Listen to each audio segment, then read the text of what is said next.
संत समागम हरि कथा तुलसी दुर्लभ धोए। स्त्री पुत्र संत समागम हरि कथा तुलसी दुर्लभ धोए।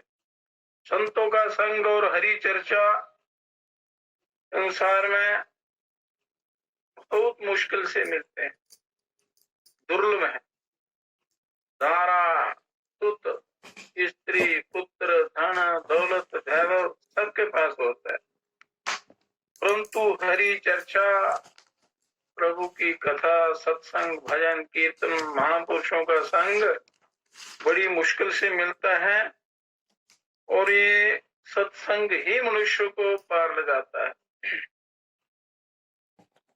इस घोर दुख रूपी संसार में, ये संसार दुखालय है, तो उसमें सत्संग ही इस दुख से छुड़ाने का मूल साधन है। यहीं से सब कुछ सीखता है मनुष्य।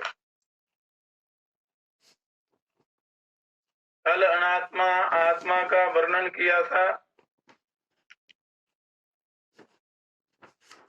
और अध्यास, आज अध्यास के विषय में चर्चा करेंगे अभी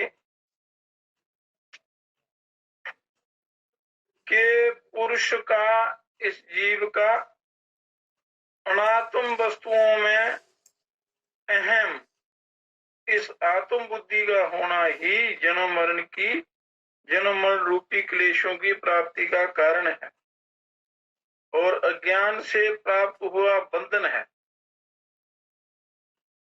जो अनात्म वस्तुएं हैं, नाशवान वस्तुएं हैं, इनमें आत्म बुद्धि होना यही ज्ञान का कारण है, क्लेशों का कारण है, जन्म मरण का कारण है, दुखों का कारण है, जिसके कारण ये जीव इस असत शरीर को सत्य समझकर इसी में आत्म बुद्धि हो जाने से तंतुओं से रेशम के कीड़े के समान इसका विषयों द्वारा पोषण मार्जन और रक्षण करता रहता है। रेशम के कीड़े के समान ये लगा रहता है संसार के चक्कर में। तो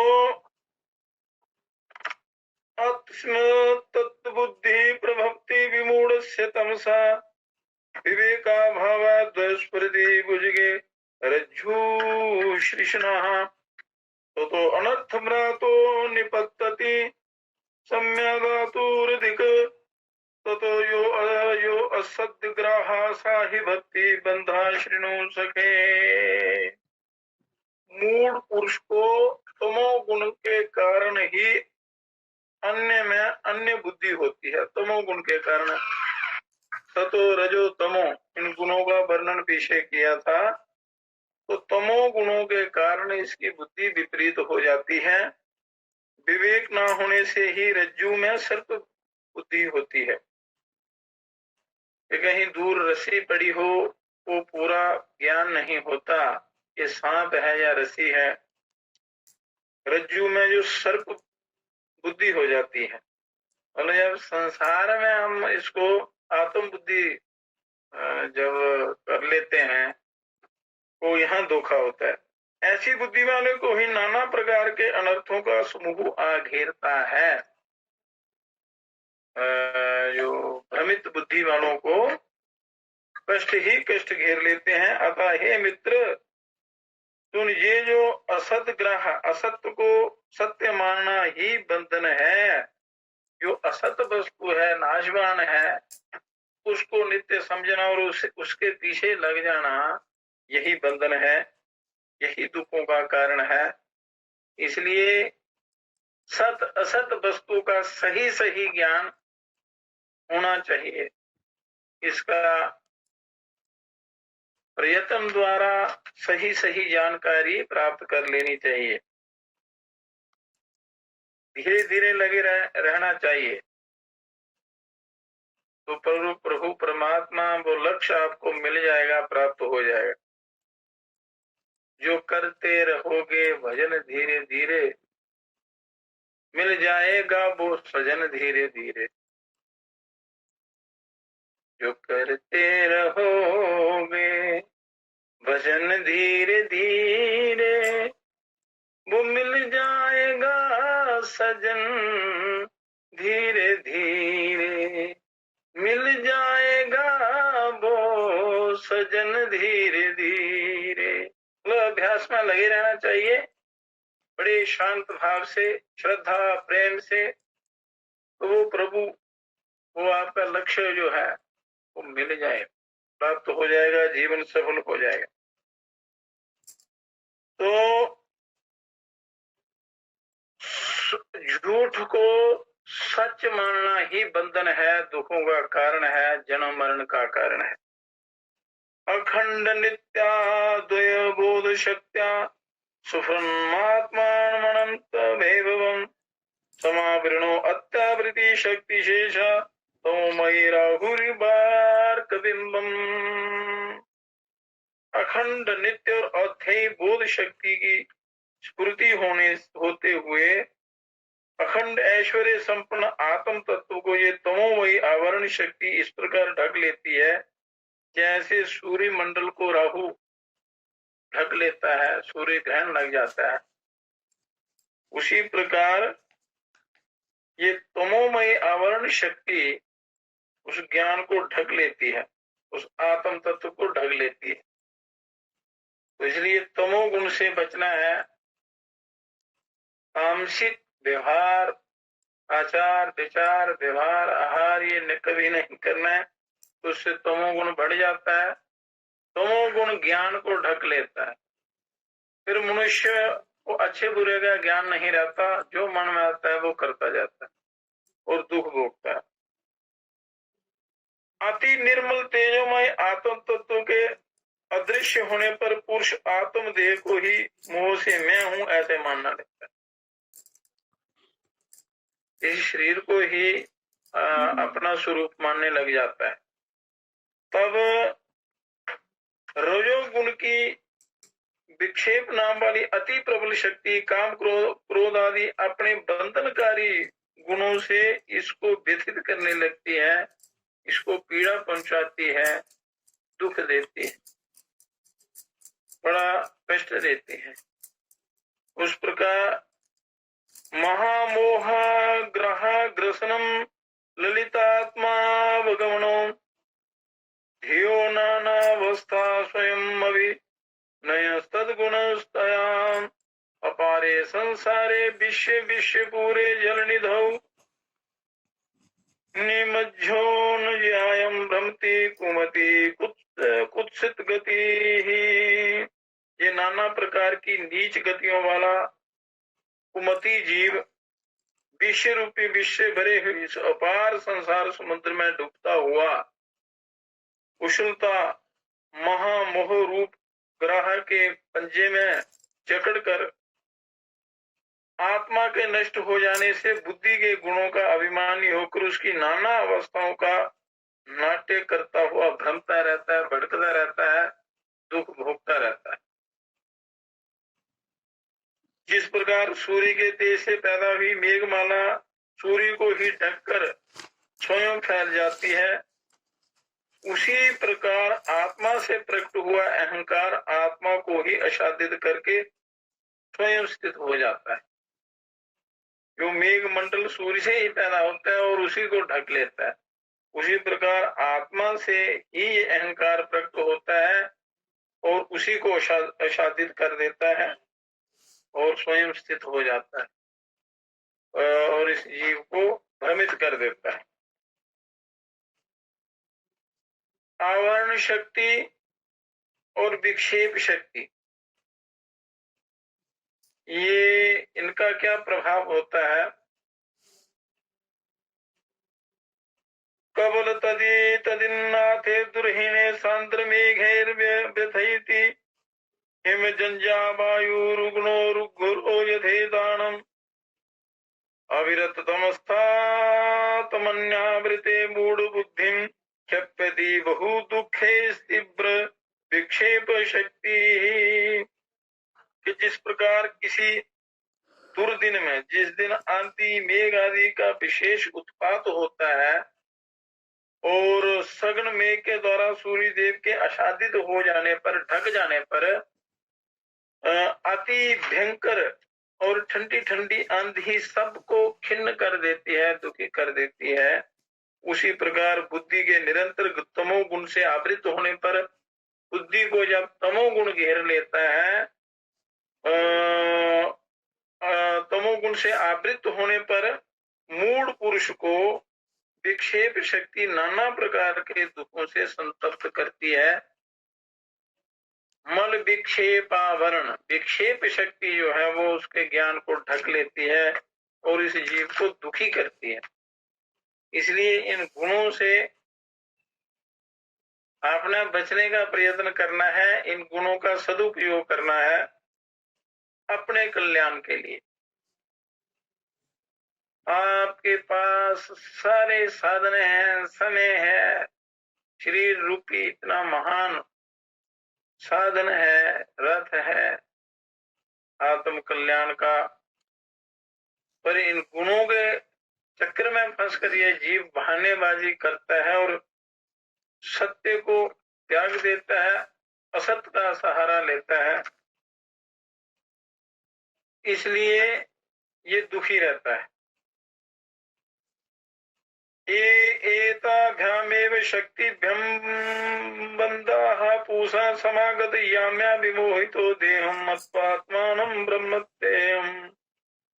इन दोनों आवरण और विक्षेप, आवरण शक्ति और विक्षेप शक्ति, इन शक्तियों से ही पुरुष को बंधन की प्राप्ति हुई है और इन्हीं से मोहित होकर ये देह को आत्मा मानकर संसार चक्र में भ्रमता रहता है, नाना प्रकार के भोगों में फंसकर उन भोगों की प्राप्ति के लिए उपाय करता रहता है। भोग मिले ना मिले, मिलते ही नहीं है, अगर मिल जाते हैं तो उनको भोगने में भी बड़ा दुख कष्ट होता है। बोले जीव को असली सुख नहीं मिलता क्योंकि ये गलत मार्ग पकड़ लेता है, इसलिए सुख सच्चा नहीं मिल सकता, बंध जाता है गुणों के चक्कर में, माया के चपेट में आ जाता है, तो इसलिए भटकता रहता है, कभी इधर कभी उधर, कभी इधर कभी उधर भटकता रहता है। संसार रूपी वृक्ष का बीज अज्ञान है, संसार का कारण अज्ञान है और देहात्म बुद्धि उसका अंकुर है। मतलब देह में आत्म बुद्धि होना उसका अंकुरित होना है। राग पत्ते हैं, कर्म जल है और शरीर तना है, शरीर स्तंभ है, तना है, और प्राण शाखाएं हैं, इंद्रियां उपशाखाएं हैं और विषय पुष्प हैं, और नाना प्रकार के कर्मों से पैदा हुआ दुख इसका फल है। मतलब संसार का जो राग है उसका फल दुख ही दुख है, कष्ट ही कष्ट है, तथा जीव रूपी पक्षी ही इसका भोगता है। ये जीव रूपी परिंदा पक्षी इन फलों को, इस फल को खाता है। बोलो विषय भोग रूपी फल दुख को सेवन करता है, इसके सिवा दुख के सिवा संसार आपको कुछ नहीं देगा और ना ही दे सकता है, क्योंकि वो दुख रूप ही है। इसलिए इस दुख रूप से बचने के लिए मनुष्य अज्ञान से इसमें वो आत्म बुद्धि कर लेता है, सुख की प्रतीति समझता है इसमें, इसलिए ये दुखी होता है, बंध जाता है और ये भोगता है कर्मों का फल, जन्म जन्मांतर में भोगता रहता है। ये अज्ञान जनित अनात्म बंधन स्वाभाविक तथा अनादि कहा गया है। यही जीव के जन्म मरण व्याधि और जरा वृद्धावस्था, इसका इन दुखों का प्रभाव उत्पन्न कर देता है और ये प्रभाव जन्म जन्मांतर चलता रहता है। तो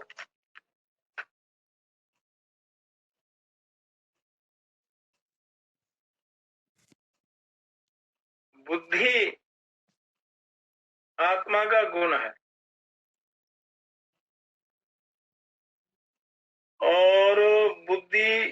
ज्ञान का नाम भी है। ये केवल जीवात्मा का गुण है। इसके दो भेद हैं। कल जो तत्वों का वर्णन कर रहे थे, वास्तविक ज्ञान की प्राप्ति के लिए आपको तत्व ज्ञान होना जरूरी है। ये जो गुण है, 24 गुण, इनका ज्ञान होना बहुत आवश्यक है अपने आत्मोन्नति के लिए, आत्म ज्ञान के लिए, ताकि मनुष्य इनके बंधन से छूट सके, संसार के बंधन से, माया के बंधन से। कल 15 गुण तक वर्णन किया था, आकाश तक, शब्द तक। इस शब्द आकाश का गुण है। श्रोत्र इसका ग्राह्य है, मतलब कान शब्द को ग्रहण करते हैं। और ये भी दो प्रकार का है, ध्वनि स्वरूप और जो मृदंग आदि, बीना आदि वाद्य यंत्रों से उत्पन्न होता है, और स्मृति पिछले, और ये शब्द वर्ण रूप जो शब्द हैं, नाद, जो मनुष्यों की भाषा में काम आते हैं, ये दो प्रकार का होता है शब्द जो है। एक तो जो वाद्य यंत्रों से उत्पन्न होता है, एक जो भाषा में प्रयोग होते शब्द, भाषा ज्ञान। और उसके बाद आता है 16वां बुद्धि। बुद्धि जो ज्ञान का नाम है, और ये आत्मा का गुण है। इसके भी दो भेद हैं, अनुभव नया ज्ञान और स्मृति पिछले जाने हुए का स्मरण। इस बुद्धि के दो भाग हैं। अनुभव दो प्रकार का होता है, अनुभव भी दो प्रकार का होता है। एक सच्चा अनुभव होता है जिसको प्रमा और विद्या कहते हैं, जो ईश्वर की प्राप्ति में सहायक होता है। इसके तीन भेद हैं, प्रत्यक्ष, अनुमान और आगम। प्रमाण के प्रसंग में ये बतलाए जाएंगे आगे। तो दूसरा है मिथ्या ज्ञान, जिसको अप्रमा या अविद्या कहते हैं। और इसके दो भेद हैं, संशय और विपर्य, को भी अलग अलग बतलाया जाएगा सही सही इसकी जानकारी के लिए। सांख्य और योग ने आत्मा को ज्ञान स्वरूप तथा बुद्धि को तीनों गुणों का प्रथम विषम परिणाम माना है। सांख्य ज्ञान योग है, और ये योगाभ्यास ज्ञान का जो क्रियात्मक रूप होता है, योग, योग से अति शीघ्र आत्मोन्नति होती है। ज्ञान और योग दोनों एक साथ साथ इनका अभ्यास करने से जल्दी कल्याण होता है। आत्मा को उन्होंने ज्ञान स्वरूप तथा बुद्धि को तीनों गुणों का प्रथम विषय परिणाम माना है, जो सत्य में राज केवल क्रिया मात्र और तम उस क्रिया को केवल रोकने मात्र है। रज जो है वो क्रिया करने मात्र होता है, और तमोगुण उस क्रिया को रोकता है। और सत्व के प्रकाश और आत्मा के ज्ञान के प्रकाश में अत्यंत विलक्षणता है। सत्व के प्रकाश और आत्मा के प्रकाश बहुत ही विलक्षणता है।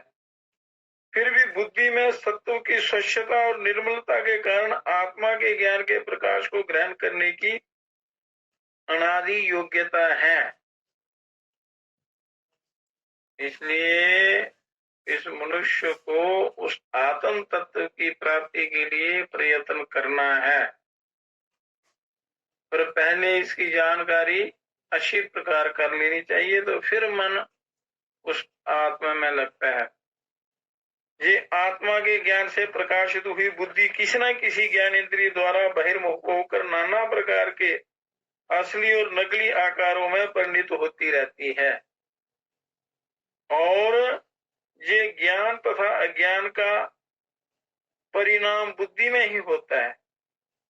ज्ञान तथा अज्ञान का जो परिणाम है ये बुद्धि का ही विषय है, उसी में होता है। इसलिए ज्ञान और ज्ञान दोनों बुद्धि के ही धर्म माने गए हैं। इसलिए या देवी सर्वभूतेषु बुद्धि रूपेण संस्थिता नमस्तस्यै नमस्तस्यै नमस्तस्यै।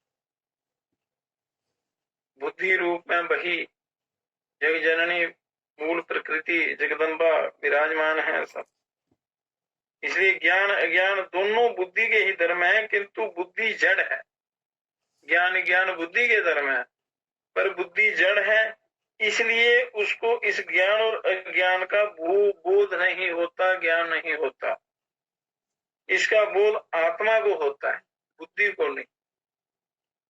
बुद्धि, क्योंकि बुद्धि में वृत्ति रूप से ये नाना प्रकार का ज्ञान और अज्ञान का परिणाम उसी के ज्ञान के प्रकाश में हो रहा है, और इसलिए आत्मा को बुद्धि की वृत्तियों का दृष्टा होतो है भी कूटस्थ नित्य ही माना जाता है। आत्म तत्व को ही सर्वश्रेष्ठ माना गया है, और उसी के द्वारा आप परम ब्रह्म परमात्मा को प्राप्त कर सकते हैं। आत्म तत्व के द्वारा इन मन बुद्धि इन इंद्रियों के द्वारा आप उनका साक्षात्कार नहीं कर सकते, आत्मा के द्वारा ही उसका अनुभव किया जाता है। बुद्धि को आत्मा के साथ सम्मिलित करने से सबल मिश्रित आत्मा की संज्ञा जीव होती है। जीव आत्मा इसको कहते हैं कि बुद्धि को आत्मा के साथ अगर मिला देते हैं तो मिश्रित आत्मा की संज्ञा क्या होती है? बुद्धि और आत्मा के मेल से जीवात्मा की उत्पत्ति होती है, स्थिति होती है, उसको संज्ञा जीव संज्ञा दी जाती है, बुद्धि और आत्मा को मिलाकर। और इसलिए बुद्धि के धर्म ज्ञान आदि वैशेषिक में जीवात्मा के गुण बतलाए गए हैं। बुद्धि में जो गुण है वो जीवात्मा के ही गुण हैं। कई लोग बुद्धि और आत्मा में विवेकपूर्ण ज्ञान न होने के कारण ये भ्रम हुआ है कि बुद्धि के अलग हो जाने से वैशेषिक का आत्मा एक जड़ द्रव्य रह जाता है, क्योंकि सही सही ज्ञान न होने से भ्रम हो जाता है और पूर्ण ज्ञान नहीं होता। तो उसको जानना चाहिए कि बुद्धि की वृत्तियों का दृष्टा न रहते हुए भी आत्मा अपने शुद्ध ज्ञान स्वरूप से च्युत नहीं होता, गिरता नहीं है। वो एक रस एक रूप ज्यों का त्यों रहता है, उसमें किसी प्रकार का कोई विकार नहीं होता। किंतु बुद्धि के जो विकार आदि उसमें आरोपित किए जाते हैं उनका भी बाध हो जाता है। और सुख इष्ट विषय की प्राप्ति से पैदा होता है। जैसे जो आपके मन की जो इच्छा होती है, जो इष्ट वस्तु होती है, जिसको प्राप्त करने की इच्छा होती है, तो वो उसकी जब प्राप्ति होती है तो मनुष्य सुख का अनुभव करता है। इष्ट की प्राप्ति से सुख पैदा होता है, मनुष्य आनंद अनुभव करता है और सदा अनुकूल स्वभाव होता है। और अतीत विषयों में उनकी स्मृति से और अनागत विषय में उनके संकल्प से होता है। सुख में सुख और नेत्र, सुख में सुख, मुख और नेत्र।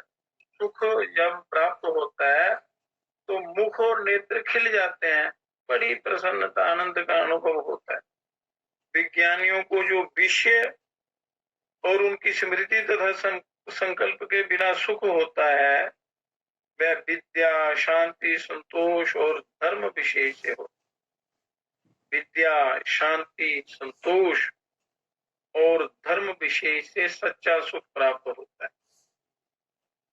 ये विज्ञानी जानकार साधक लोग जो हैं ये सुख की परिभाषा है। अब अगला गुण आ गया दुख।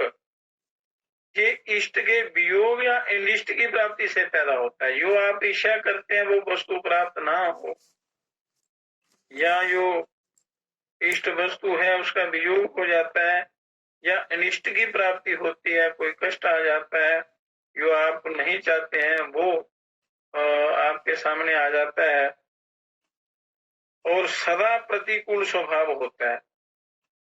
अतीत विश्व में स्मृति जन्य और अनागत विश्व में संकल्प जन्य होता है।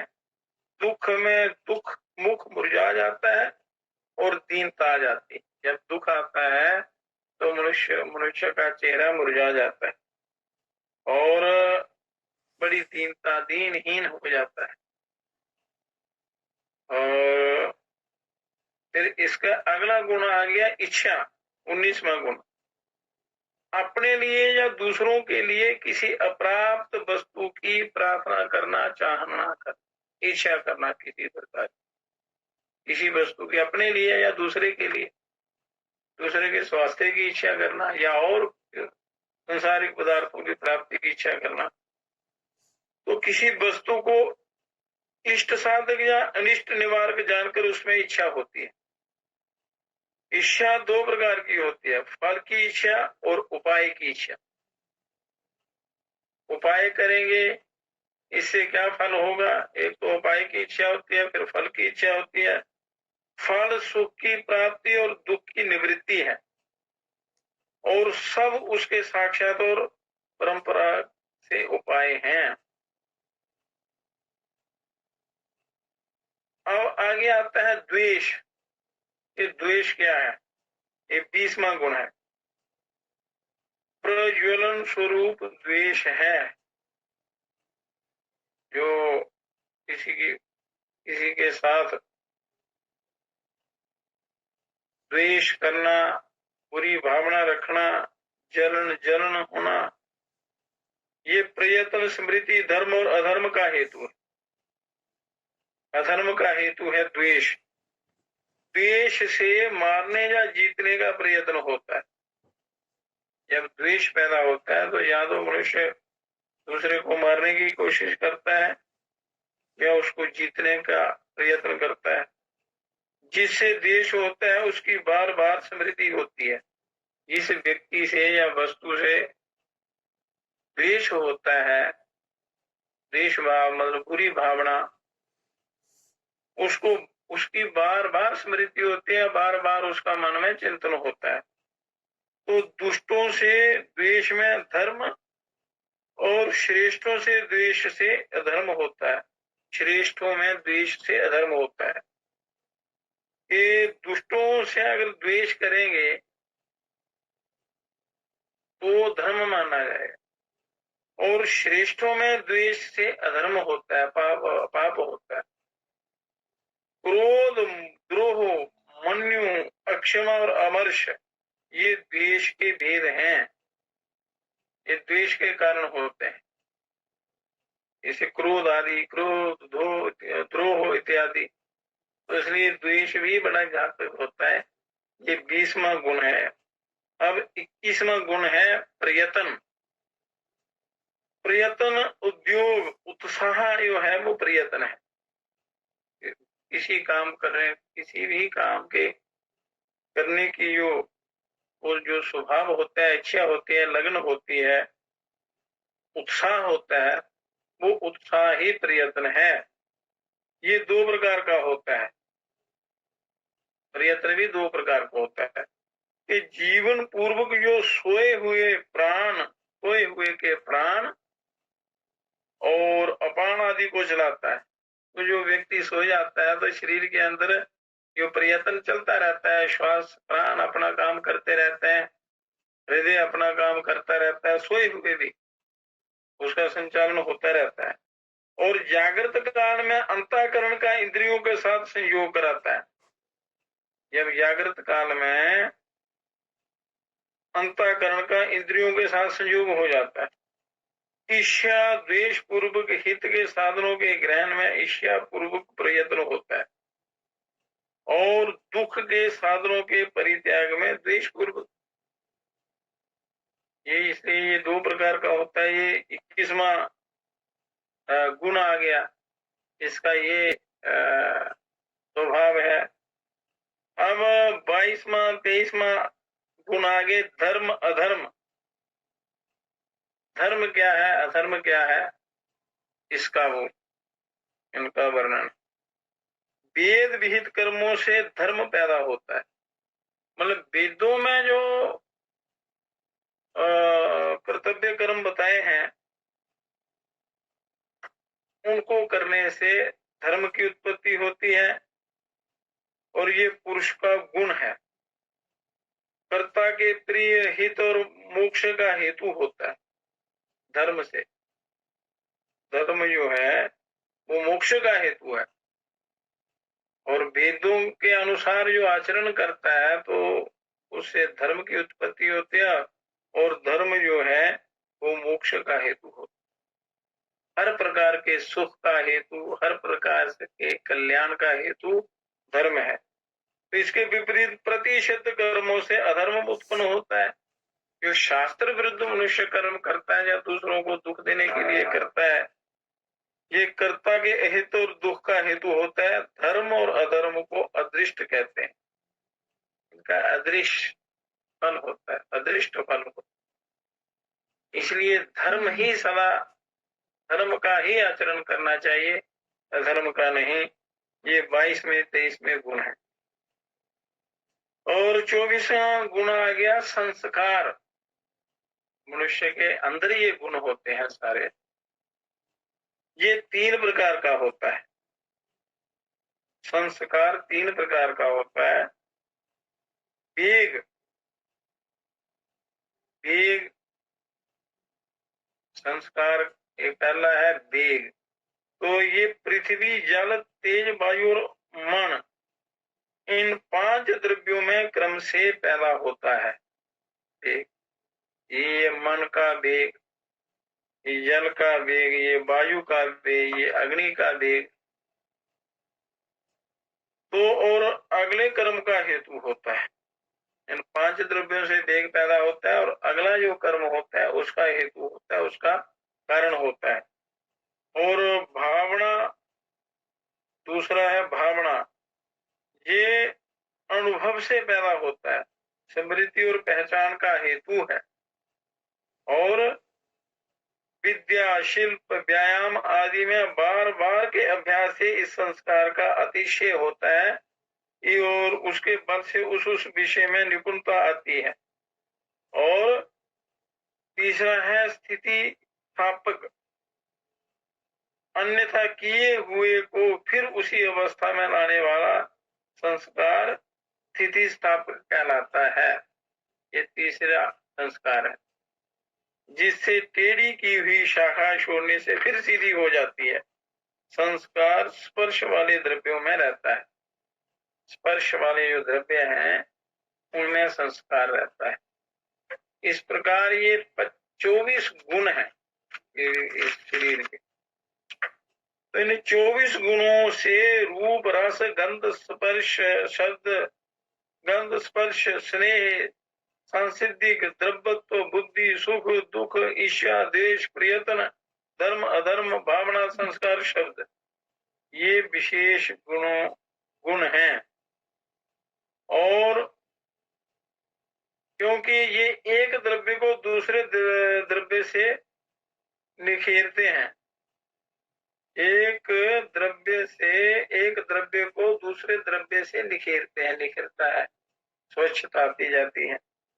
और संख्या, परिणाम, पृथकत्व, संयोग, विभाग, परत्व, अपरत्व, गुरुत्व, नैमित्तिक, द्रव्यत्व और वेग, संस्कार, ये सामान्य गुण है, क्योंकि ये एक द्रव्य को दूसरे द्रव्य से नहीं निखेरते हैं। इनमें आधे गुण निखेरते हैं और आधे नहीं निखेरते हैं।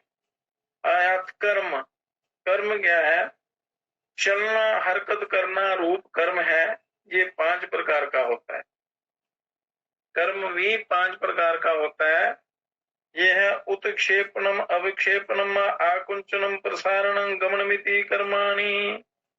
उत्क्षेपण ऊपर फेंकना, आकुंचन सिकोड़ना, और अन्वेक्षण नीचे गिराना, और प्रसारण फैलाना, और गमन अन्य सब प्रकार की क्रिया। ये 5 कर्म हैं। उत्क्षेपण अवक्षेपण, आकुंचन, प्रसारण और गमन। मनुष्य के कर्म पुण्य पाप रूप होते हैं, महाभूतों के नहीं। इनके कर्म जो है वो स्वाभाविक है, भूतों के जो कर्म है वो उनका स्वभाव है। और मनुष्य के कर्म पुण्य पाप रूप होते हैं, जो मनुष्य करता है उनसे पुण्य और पाप उत्पन्न होता है। ये कर्म भी 9 द्रव्यों में से किसी न किसी द्रव्य के धर्म हैं, जो 9 द्रव्यों का पीछे वर्णन किया था, उनके ये गुण हैं। उन द्रव्यों के किसी न किसी द्रव्य का ये धर्म होता है। अब सामान्य किसी अर्थ की जो जाति है, जो किस्म है, वह सामान्य है। जैसे वृक्ष की वृक्षत्व और मनुष्य की मनुष्यत्व जाति है। जाति बहुतों में एक होती है, जैसे सारे वृक्षों में वृक्षत्व जाति एक है, और जो एक ही हो अथवा विभु हो उसमें जाति नहीं रहती। जैसे दिशा, काल, आकाश, आत्मा में कोई जाति नहीं रहती। अनात्म वस्तुओं में जाति का बोध होता है। इस प्रकार मनुष्य को इन गुणों की, कर्म की अच्छी प्रकार जानकारी करनी चाहिए, प्राप्त करनी चाहिए, जिससे आपका जो आत्म ज्ञान का जो सफर है, जो साधन है, वो बड़ा आसानी से हो सके और आपकी मूढ़ता दूर हो जाए। और उसके बाद आता है विशेष। जैसे घोड़े से गौ में विलक्षण प्रतीति जाति निमित्तक होती है, और एक गौ से दूसरी गौ में विलक्षण प्रतीति का निमित्त रूप आदि या उनके अंगों की बनावट आदि का भेद होता है। और इसी प्रकार योगियों की एक जाति, योगी लोग जो होते हैं उनकी एक जाति गुण और कर्म वाले परमाणुओं में से जो एक दूसरे से विलक्षण प्रतीति होती है, उसका भी कोई निमित्त होना चाहिए। और परमाणुओं में और कोई भेद, बनावट आदि का भेद असंभव होने से जो वहां वेदिक धर्म है वही विशेष पदार्थ होते हैं, और विशेष सारे नित्य द्रव्यों में रहता है। विशेष जो गुण होता है वो सारे नित्य द्रव्यों में रहता है। नित्य द्रव्य होते हैं जो सदा रहने वाले द्रव्य होते हैं, जिनका नाश नहीं होता। क्योंकि अनित्य द्रव्यों में और गुण कर्मादमियों में तो आश्रय के भेद से भेद कहा जाता है, किंतु नित्य द्रव्यों में नहीं। नित्य द्रव्य जो हैं वो सदा एक रस एक रूप रहते हैं, उनमें किसी प्रकार का कोई बदलाव नहीं होता। इसलिए हर एक नित्य द्रव्य में एक एक विशेष होता है। विशेष भी एक गुण है जिससे वह एक दूसरे से विलक्षण प्रतीत होते हैं। और देश काल के भेदों में भी ये वही परमाणु हैं, और विलक्षण वही परमाणु जो पंचभूत हैं, जैसे जल, अग्नि, वायु, आकाश, ये स्थूल रूप है। और इनका जो सूक्ष्म रूप होता है, जो सूक्ष्म परमाणु होते हैं, वो नित्य होते हैं, उनका नाश नहीं होता। नाश तो जो स्थूलता है उसका होता है। और हर एक नित्य द्रव्य में एक एक विशेष होता है, जिससे वह एक दूसरे से विलक्षण विलक्षण मालूम होते हैं, दिखाई देते हैं। और देश काल के भेद में भी यही परमाणु है।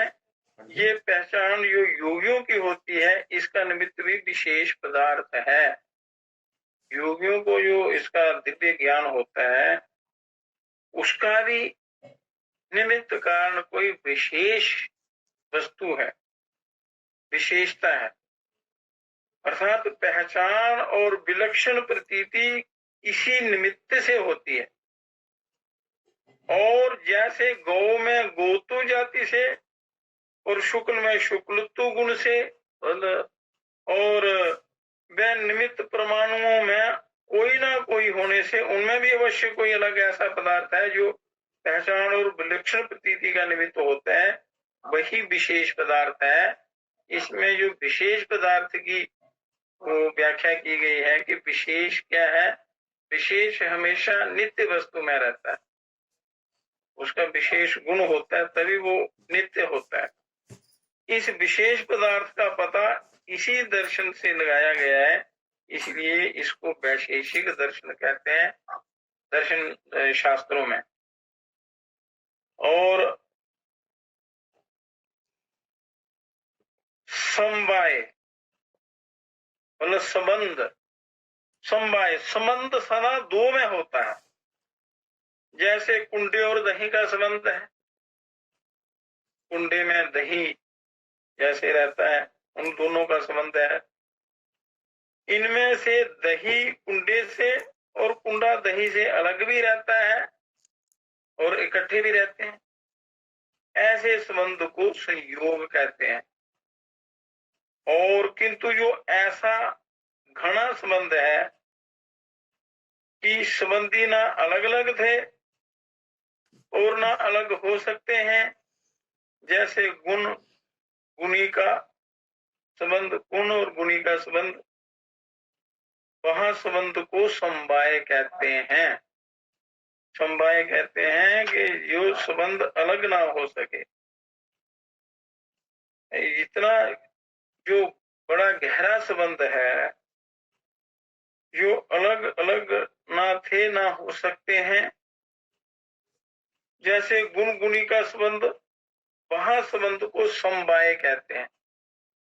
और गुणों में गुण समवाय संबंध से रहता है। गुणों में गुणी में गुण जो है वो गुणी जो होता है गुण उससे कभी अलग नहीं हो सकता। इसी प्रकार अंगों में अंगी, अवयवों में अवयवी, क्रिया वालों में क्रिया, व्यक्ति में जाति और नित्य द्रव्यों में विशेष समवाय संबंध से रहता है।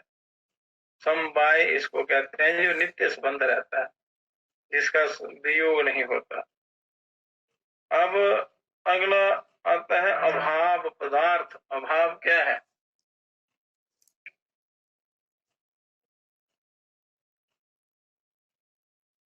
पिछले विशेषिक में जो आचार्यों ने भाव पदार्थों के अतिरिक्त अभाव भी एक ऐसा अलग पदार्थ है, उसका निरूपण किया गया है। अभाव जो है वो चार प्रकार का होता है। प्राग भाव, प्रध्वंसा भाव, अत्यंता भाव और अन्योन्या भाव। किसी वस्तु की उत्पत्ति से पहले उसका अभाव प्राग भाव कहता है, और नाश के पीछे उसका अभाव प्रध्वंसा भाव है। जब नाश हो जाता है उसका अभाव होता है, उसको प्रध्वंसा भाव कहते हैं। किसी वस्तु का नितांत अभाव अत्यंता भाव है। दुखों का नितांत अभाव साधना से होता है तो उसको अत्यंता भाव कहते हैं। और एक वस्तु में दूसरी वस्तु का अभाव अन्योन्या भाव है। ये इनकी व्याख्या है इन गुणों की। इस प्रकार मनुष्य को ये बार बार इसका श्रवण करके अच्छी प्रकार इनकी जानकारी करके अपनी साधना में लगना चाहिए। अब कहते हैं अनात्म आत्मा अनात्म विवेक, कि ये बंधन विधाता की विशुद्ध कृपा से प्राप्त हुए जितने भी बंधन हैं संसार में, तो विधाता की विशुद्ध कृपा से प्राप्त हुए हैं। विवेक ज्ञान विज्ञान रूप शुभ और मंजुल महाखड्ग के बिना और किसी अस्त्र शस्त्र वायु अग्नि अथवा करोड़ों कर्म कलापों से भी नहीं काटा जा सकता। बिना ईश्वर की कृपा के, विशुद्ध कृपा के ये बंधन नहीं काटा जा सकता। इसलिए उनकी कृपा की प्राप्ति के लिए मनुष्य को योग करना है, साधना करनी है, पर अच्छी जानकारी प्राप्त करके फिर उसमें लग जाना चाहिए अपने कल्याण में। अनात्मा तुम विवेक, आत्मा अनात्मा विवेक, श्रुति प्रमाण कंते स्वधर्मम निष्ठा, तो ये मातम विशुद्धिरस्य विशुद्ध बुद्धि परमात्म वेदनम तेनेव संसार मूल नाशा, संसार समूल नाशा। जिसका श्रुति प्रमाण में दृढ़ निश्चय होता है, श्रुतियों में जो दिया हुआ है ज्ञान, श्रुति प्रमाण्य में दृढ़ निश्चय, सच्चा निश्चय होता है, उसी की स्वधर्म में निष्ठा होती है। श्रुतियों शास्त्रों में जो दिया हुआ है ये सच्ची श्रद्धा होती है कि ईश्वर हैं, और जो श्रुतियों में दिया हुआ है उसकी जिसकी मान्यता उसकी दृढ़ हो जाती है और उसी से उसकी चित्त शुद्धि हो जाती है। ईश्वर में पूर्ण विश्वास श्रद्धा हो तो उससे स्वधर्म में निष्ठा होती है, और उसी से उस स्वधर्म की निष्ठा द्वारा चित्त की शुद्धि होती है। जिसका चित्त शुद्ध होता है उसी को परमात्मा का ज्ञान होता है, अशुद्ध चित्त को परमात्मा का ज्ञान नहीं होता। और इस ज्ञान से ही संसार रूपी वृक्ष का मूल नाश होता है। ये संसार रूपी वृक्ष बड़ा भयंकर वृक्ष है, बड़ा कष्टदायी वृक्ष है। तो ज्ञान रूपी खड्ग के द्वारा इस संसार रूपी वृक्ष को काट डालना चाहिए, उसी के तभी इस जीव का उद्धार होता है, सुखी हो सकता है। तो अन्नमय आदि 5 कोशों से आवृत हुआ आत्मा अपनी ही शक्ति से उत्पन्न हुए शिवाल पटल से ढके हुए वापी के जल की भांति नहीं भासता है। 5 कोशों से ढका हुआ ये आत्मा अपनी ही शक्ति से पैदा हुए शिवाल पटल से, पानी में जो शिवाल पैदा होता है हरे हरे रंग का, वो ढक देता है पानी को, और उसमें पानी नजर नहीं आता है, और शिवाल को हटा दे तो शुद्ध जल दिखाई देता है। उसी प्रकार ये चित्त के शिवाल को हटाना है अपने साधना के द्वारा, जप तप के द्वारा, सत्संग के द्वारा, तो उस फिर शुद्ध आत्मा का दर्शन हो जाता है, साक्षात्कार हो जाता है। अब जिस प्रकार उस शिवाल के पूर्णतः दूर हो जाने पर मनुष्यों के तृषा रूपी पाप को दूर करने वाला तथा उन्हें तत्काल ही परम सुख प्रदान करने वाला जल दिखाई देता है, उसी प्रकार 5 कोशों का अपवाद करने पर ये शुद्ध नित्यानंद एक रस स्वरूप अंतर्यामी स्वयं प्रकाश परमात्मा भासने लगता है। 5 कोशों की जब शुद्धि हो जाती है और इनका अपवाद, इन कोशों का अपवाद हो जाता है, इनको मनुष्य जब पार कर लेता है, कोशों पर विजय प्राप्त कर लेता है, तो शुद्ध नित्यानंद परमानंद स्वरूप अंतर्यामी स्वयं प्रकाश परमात्मा नजर आने लगता है, भासने लगता है, उनका अनुभव होता है। जिस प्रकार शिवाल के हटने से शुद्ध निर्मल जल सबको सुख शांति देता है, उसी प्रकार ये परमात्मा जो है वो भासने लगते हैं। चित्त के मल जो जब दूर धुलते हैं, दूर होते हैं। आत्मा नातम विवेका कर्तव्यो बंध मुक्ति विदुषा तेवे आनंदी भक्ति स्वयं विगाय सचिदानंदम। बंधन की निवृत्ति के लिए विद्वान को आत्मा और अनात्मा का विवेक करना, अपने आप को सच्चिदानंद घन रूप जानकर वह आनंदित हो जाता। जब अपने आप को जानता है तो परमानंद की प्राप्ति हो जाती है। परम ब्रह्म में वो उसकी स्थिति हो जाती है। जो पुरुष अपने असंग और अक्रिय प्रत्येगात्मा को मूज में से शीख के समान दृश्य वर्ग से अलग करके तथा सबका उसी में लय करके आत्मा में स्थित रहता है, वही मुक्त है। आत्मा में जो स्थित रहता है, आत्मानुभूति जिसको होती है, वो जो इधर उधर भटकता नहीं है, अनात्म पदार्थों में जिसकी बुद्धि नहीं होती, उसको सदा परमानंद में लीन रहता है और वो जीवन मुक्त हो जाता है। जीते जी उसकी मुक्ति हो जाती है। अब वो शिवान की तरह वो 5 कोश क्या हैं?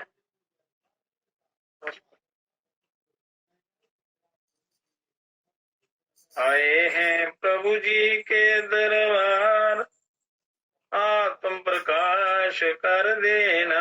जीव है पंचकोश पिंजरे में, खोल के आजाद कर देना।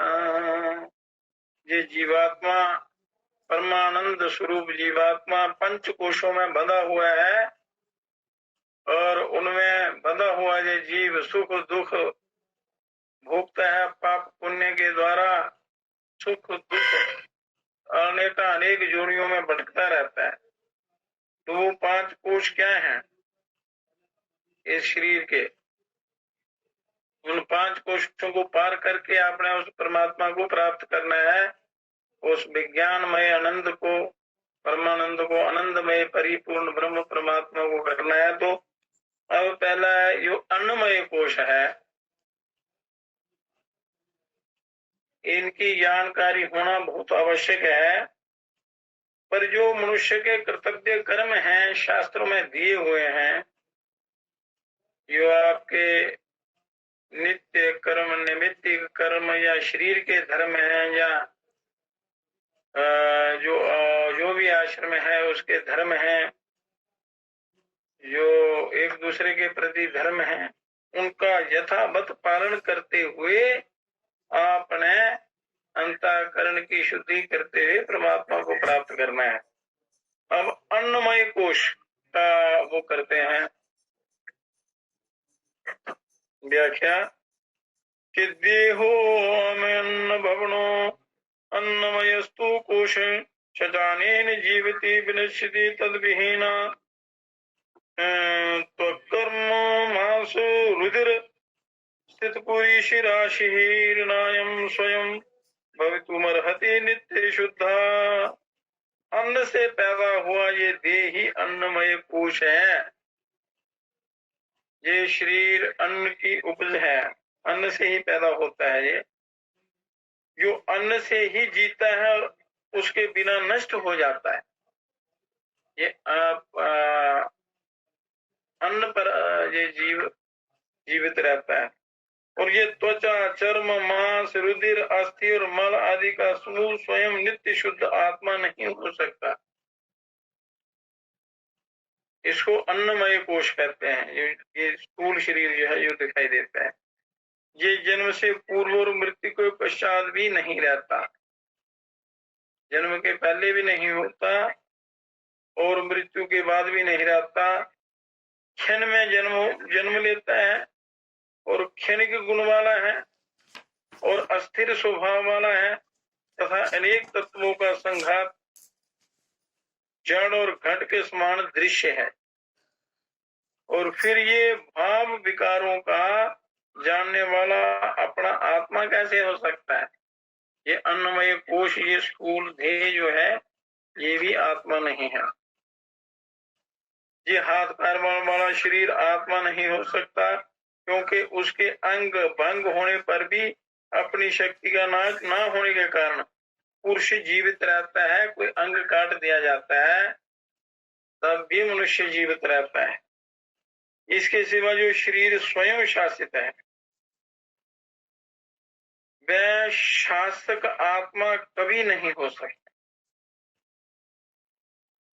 और देह उसके धर्म, उसके कर्म तथा उसकी अवस्थाओं के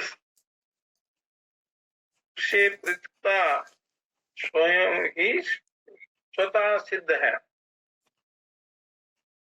हड्डियों का समूह, मांस से लिथड़ा हुआ ये शरीर और मल से भरा हुआ ये अति कुत्सित देह अपने से भिन्न अपना जानने वाला स्वयं ही कैसे हो सकता है? ये स्वयं मतलब ये देह जो है ये आत्मा नहीं है। मनुष्य इसमें आत्म बुद्धि करके इसी के पोषण में लगा रहता है, असली जो अपना स्वरूप है उसको भूल जाता है, इसलिए दुखों का कारण बनता है। दुख, कष्ट, क्लेश, जन्म, मन ये बदल चलता रहता है। त्वचा, मांस, मेद, अस्थि और मल की राशि रूप इस देह में मूढ़ जन ही अहम बुद्धि करते हैं। जो अज्ञानी लोग हैं, मूढ़ हैं, मूर्ख हैं, वही इस शरीर के भोगों में अहम बुद्धि करते हैं। विचारशील तो अपने पारमार्थिक स्वरूप को इससे अलग ही जानते हैं और इसमें आत्म बुद्धि नहीं रखते। आत्मा इससे अलग है। जड़ पुरुष, ऐसी देह में अहम बुद्धि होती है जो जड़ पुरुष होते हैं, जिनकी बुद्धि सीमित होती है।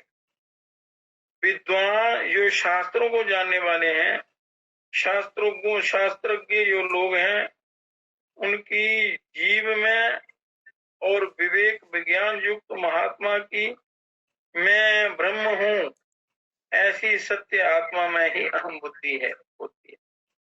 वो आत्मा को ब्रह्म मानते हैं विद्वान लोग, ज्ञानी लोग, शरीर को नहीं। शरीर तो पंचभूतों का अन्न का बना हुआ है, नाशवान है।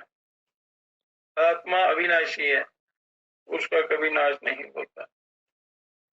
तो इसलिए ये ऋषि कहते हैं कि हे अरे मूर्ख, इस त्वचा, मांस, मेद, अस्थि और मलादि के समूह में आत्म बुद्धि छोड़, इसमें आसक्ति छोड़ और राग द्वेष का भी त्याग कर और सर्वात्मा निर्विकल्प ब्रह्म में ही आत्म भाव करके परम शांति का भोग कर। उस ब्रह्म में, उस सर्वनियंता परिपूर्ण ब्रह्म परमात्मा में ही आत्म बुद्धि रख के, आत्म भाव करके अपने ही हृदय में उस परम शांति का अनुभव कर। ये आज्ञा देते हैं शास्त्र, वेद इत्यादि ऋषि मुनि। तो जब तक विद्वान असत्य देह और इंद्रिय आदि में भ्रम से पैदा हुई अहंता को नहीं त्यागता, अहंता ममता को नहीं त्यागता, तब तक वह वेदांत सिद्धांतों का पारदर्शी ही क्यों ना हो, उसके मोक्ष की कोई बात ही नहीं है। कोई ही नहीं सकता उसका मोक्ष, चाहे चारों वेदों का ज्ञाता ही क्यों ना हो। जब तक आप उसको त्यागोगे नहीं, जो अहंता ममता है, अहंकार है, अच्छी प्रकार जानकारी करके उसका त्याग करना है। तो जो त्यागता नहीं है, जिसका आकर्षण रहता है संसारिक पदार्थों के प्रति, तो फिर उसका कल्याण नहीं होता। छाया, प्रतिबिंब, स्वप्न और मन में कल्पित किए हुए शरीर में जिस प्रकार तेरी कभी आत्म बुद्धि नहीं होती, उसी प्रकार जीवित शरीर में भी कभी नहीं होनी चाहिए आत्म बुद्धि। आत्म बुद्धि उसमें परमात्मा में ही होनी चाहिए, ईश्वर में। क्योंकि देहात्म बुद्धि ही असद बुद्धि मनुष्यों के जन्मादि दुखों की उत्पत्ति का कारण है। अतः उसे भी प्रयत्न पूर्वक छोड़ दे और उस देह बुद्धि के छूट जाने पर फिर पुनर्जन्म की कोई आशंका ना रहेगी, फिर पुनर्जन्म नहीं होता। देह में जो आसक्ति है, इस पंचभौतिक देह में, इसके भोगों की जो लालसा रहती है, इसकी जो इच्छा, तो इसमें बंध जाता है, तो इसका फिर कल्याण नहीं होता इस जीव का। ये हो गया अन्नमय कोश। अन्नमय कोश जो है, ये स्थूल जो दिखाई देता है शरीर, ये भी आत्मा नहीं है। इसको भी पार करके आपने आगे जाना है। अगला है प्राणमय कोश। इसी शरीर में प्राणमय कोश है, फिर मनोमय कोश है, फिर विज्ञानमय कोश आता है, फिर आनंदमय कोश आता है। उसके बाद परमात्मा की अनुभूति होती है। तो इसलिए इन बातों को अच्छी प्रकार जानकर, क्योंकि ये मनुष्य के कल्याण की सच्ची सच्ची सही सही बातें हैं और व्यर्थ की बातें नहीं है, उलझाने वाली नहीं है। सब बड़ा सच्चा सीधा सरल ज्ञान है, जो इस जीवात्मा का उद्धार कर देता है, ऐसा ज्ञान। तो इसलिए इस ज्ञान को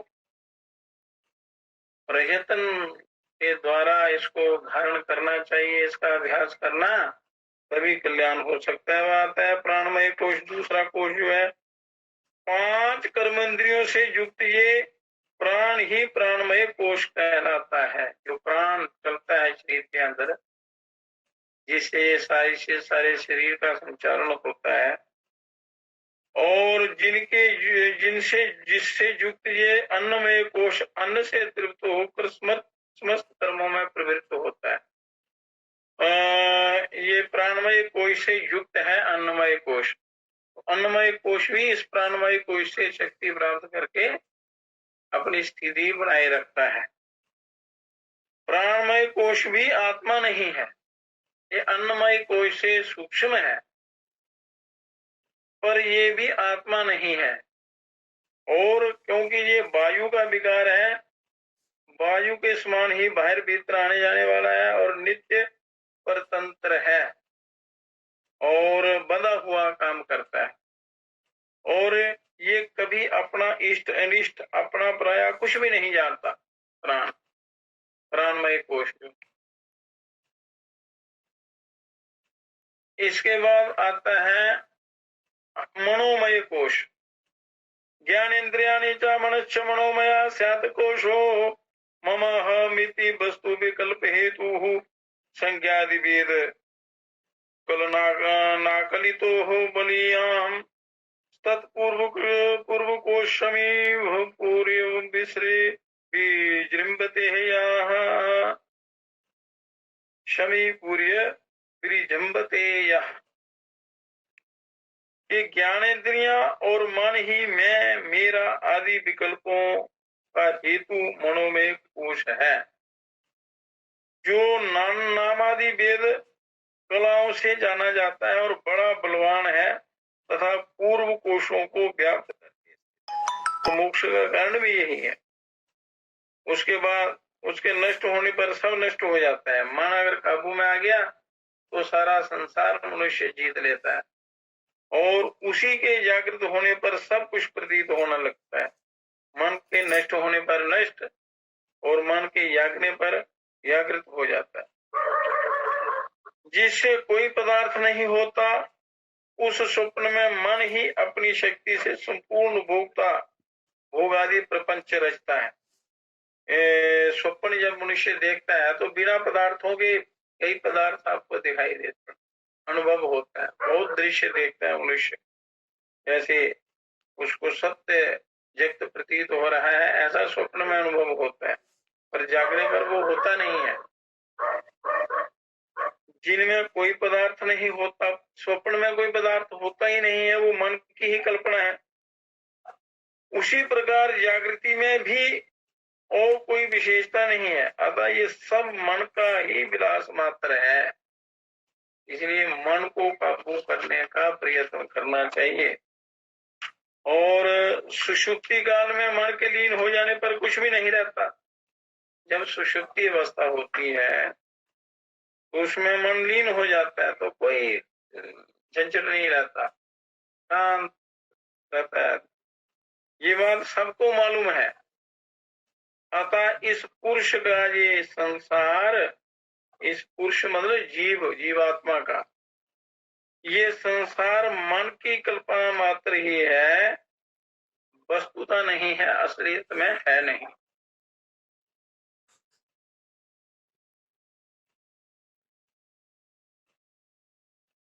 मेघ वायु के द्वारा आता है और फिर उसी के द्वारा चला जाता है।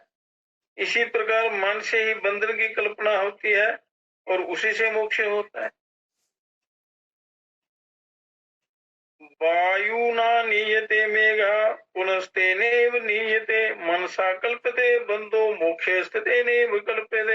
ये बंधन और मोक्ष ये मन से ही होता है।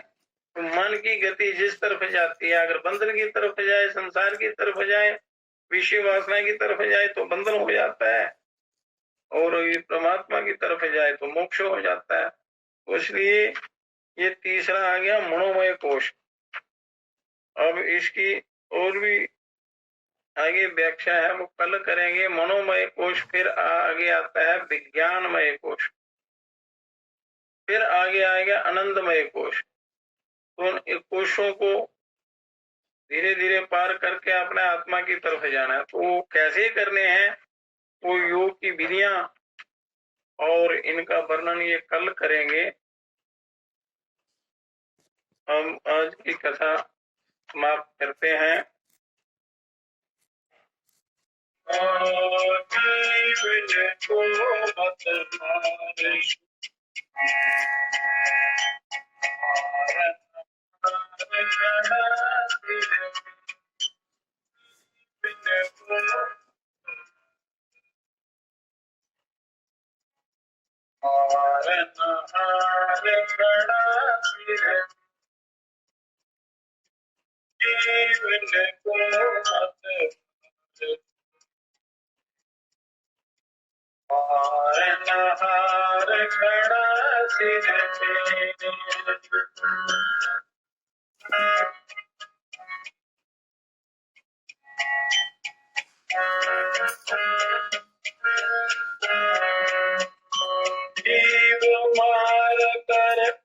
अमर न हो में जीव मार कर, अमर न हो में क्या करता फिर पाप।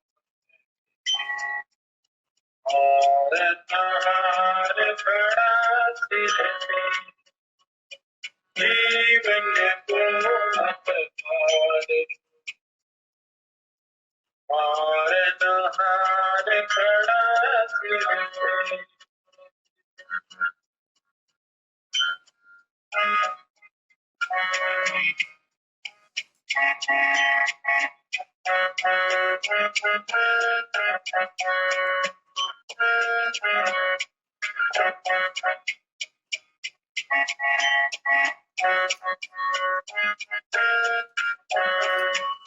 मांस खाए तक मांस बढ़ाए, मांस खाए तक मांस बढ़ाए, तो तन संग जगे, तो तन संग जगे।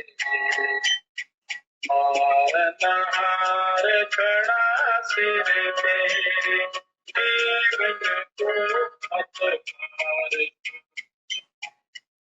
और नहार खड़ा सिर पे,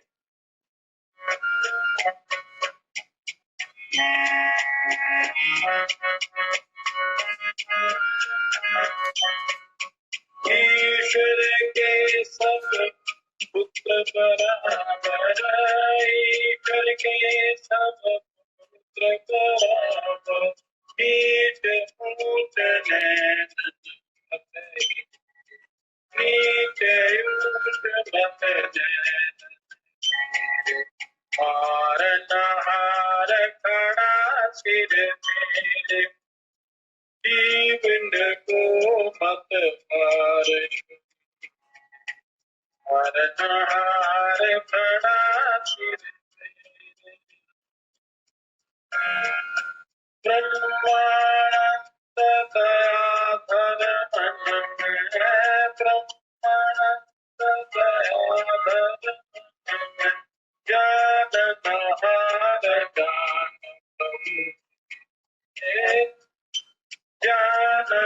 हार जान पाऊंगे, पालनहार खड़ा सिर तेरे, जीवन को मत मार,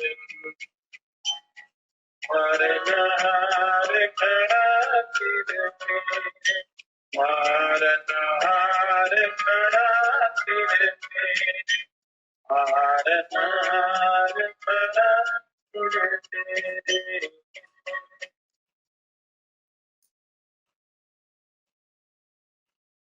इस शरीर को मनुष्य हर समय इसकी सेवा में लगा रहता है, दूसरे का मांस खाता है, शरीर को इसका पोषण करता रहता है, पर ये आपके साथ नहीं जाएगा। इसलिए मनुष्य को कभी मांस इत्यादि इसका सेवन नहीं करना चाहिए, क्योंकि ये पतन का कारण है और फिर मूड नीच योनियों में जाना पड़ता है, बड़ा कष्ट भोगना पड़ता है। ये मांस इत्यादि शराब आदि मनुष्य के लिए नहीं है।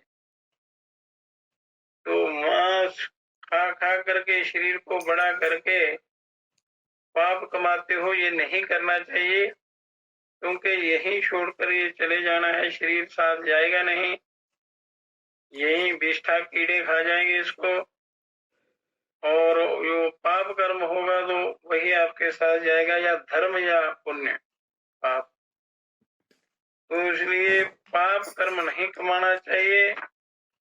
इस देह को पवित्र बनाते हुए मनुष्य को ईश्वर की तरफ चलना चाहिए। ओम शांति शांति शांति है।